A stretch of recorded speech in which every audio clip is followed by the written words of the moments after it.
Shabbat Shalom on this Sabbath day, Saturday, September 26th, 2015, and welcome to this week's service on the Sabbath. This morning's service is going to be a little bit different than usual. We're not going to talk about Pope Francis. We're not going to discuss Barack Obama. We're not going to discuss the possibility of a huge asteroid headed towards Earth to cause death and destruction, gloom and doom. We're not going to talk about setting dates for the rapture of the church or a timeline, a time frame for the imminent rapture of the church. I'm going to talk to each and every one of your hearts today. We're going to talk about Jesus this morning, what is pleasing to the Father, and what is expected of each and every one of us from Jesus. What does he expect today? We're going to go to announcements first, and let's do that now. A little bit different of a service today. I'm going to reach out to your hearts today. We're going to discuss what really Jesus does, Yeshua, what does he really expect of each and every one of us. Good morning, everyone. We're going to go to announcements. I'm heading out the door in just a few moments. As soon as I get this video finished and uploaded, it's very early in the morning on this Sabbath morning. I'll be heading to the city of Flint for what is going to be called the Walk for Recovery. So I will be on Martin Luther King Boulevard in the city of Flint, where there will be thousands gathered, and they are going to have discussions. They're going to have guest speakers, and it's going to be held outdoors, a walk for recovery, to recover from drug addiction and to recover from alcoholism.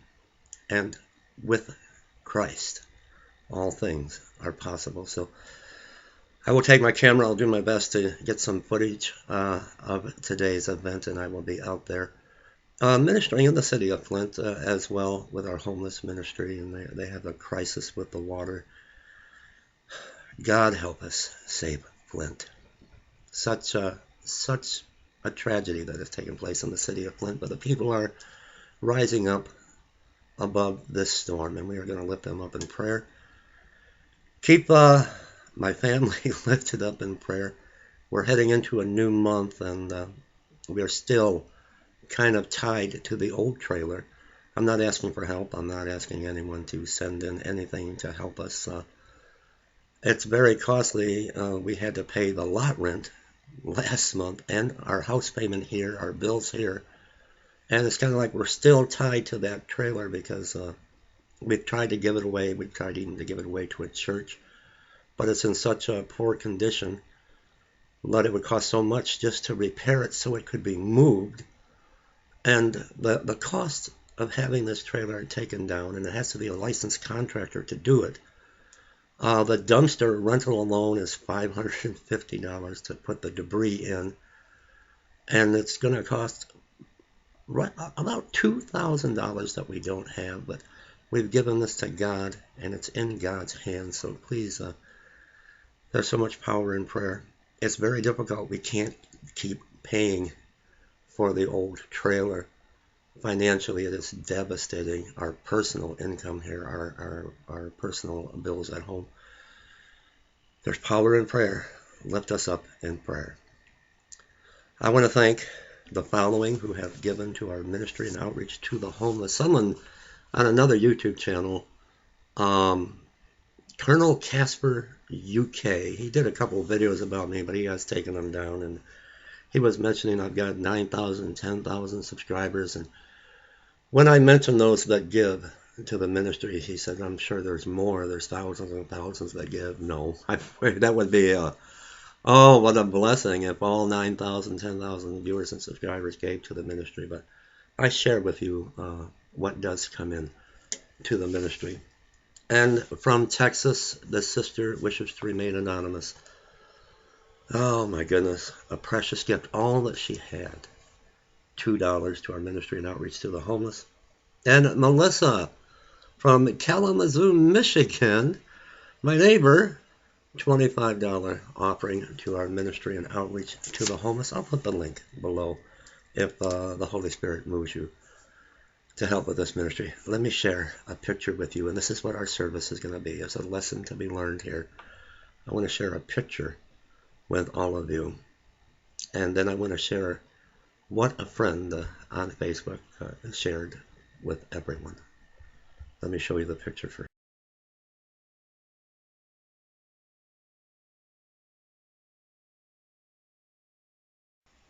All right, sit right back, pour yourself a cup of coffee. I'm going to have my coffee with each and every one of you, and we're going to do that now. Hold on.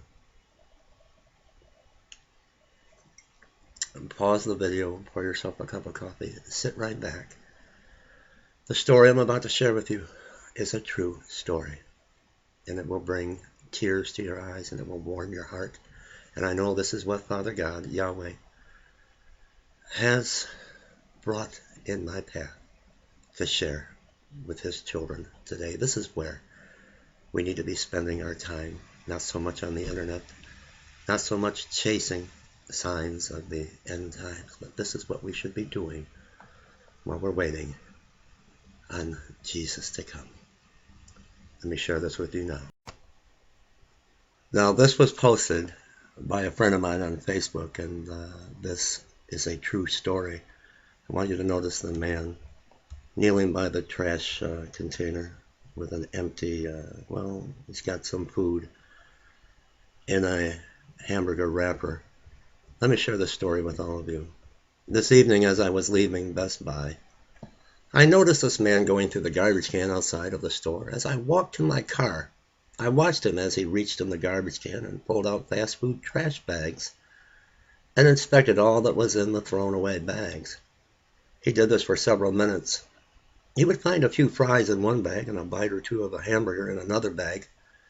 You can see the hamburger wrapper by his knee, where he was placing the food items that he had found. And if you look at the picture by his knee, you can see the hamburger wrapper. He never bothered anyone or tried to stop and beg for money as people entered and left the store. After he went through the entire trash can, he neatly cleaned up the area and wrapped up the food he found in the dirty hamburger wrapper. My heart literally hurt for him. I am not someone who just hands out money or even helps homeless people, because I believe so many are not truly homeless. Let me see if I can scroll down. It's going to be a little difficult. Well,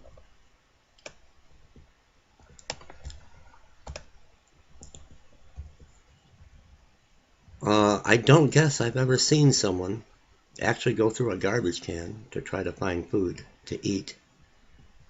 I knew I had to help him. I got out of my car and asked him if I could buy him something to eat. He told me he would appreciate anything I could get him. He was on a bike, and I told him if he followed me, I'd buy him a meal at the fast food place around the block. He followed me, and I bought him the biggest meal they had on the menu. The only request he gave me for his order was if I could get him a big glass of sweet tea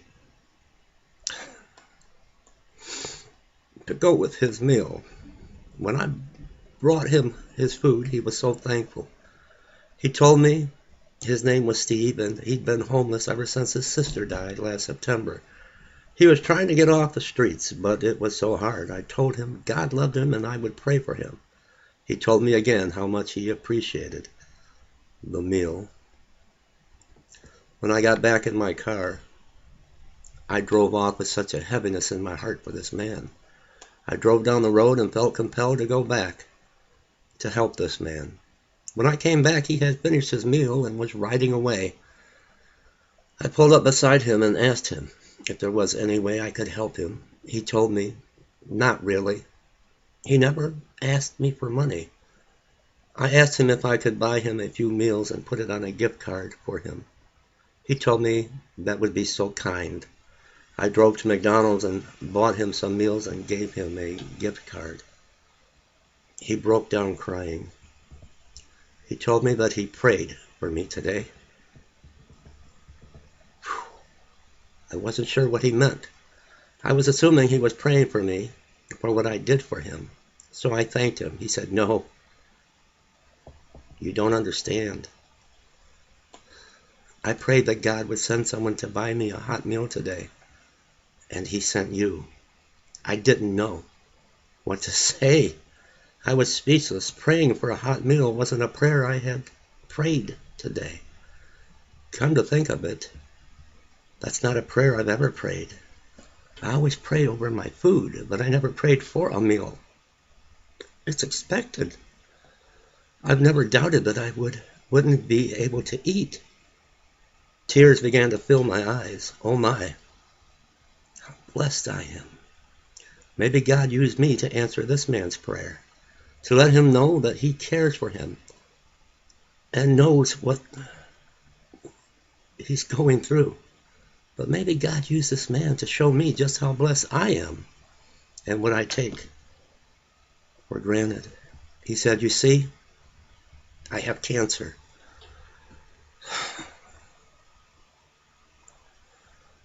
I'm glad I don't have the camera on me right now. He pulled up his shirt and pointed to a huge mass that was poking out from his stomach. He said he knew it wouldn't be much longer. I asked him if he knew Jesus. He told me that he did. I asked if I could pray for him, and he said that I could. We prayed right there on the sidewalk of McDonald's. Tears just poured from his eyes. He told me he knew that he was going to die and that he was ready to die. He was tired of being in pain, and he would be better off dead because this was no life living this way. I stayed and encouraged him for a few minutes, trying to fight back my tears. My prayer is that I showed him the love of Jesus today. That's something I said gave him hope. You see, everybody has a story. I know Steve's story now, all because I felt compelled to help him. He ended up touching me today. When I left him, I knew I had done what God wanted me to do. God put him in my path today. I know he did. I've never felt such a feeling to help someone as I did today. I was reminded again of how blessed I am. I have a vehicle that gets me from place to place. I have a roof over my head, clean clothes, money to buy a hot meal, running water, electricity, my health, a job, family, and friends. Sometimes God sends situations our way to remind us of how blessed we are. If you've read this far, please remember Steve in your prayers. Yes, I have been blessed. God's so good to me. Precious are his thoughts of you and me. There's no way I could count them. There's not enough time. So I'll just thank him for being so kind. God has been good, so good. I have been blessed. We all have been blessed. A lot of times we take our own situations for granted. I hope this has touched your heart today. I hope it's brought a tear to your eye. God bless you.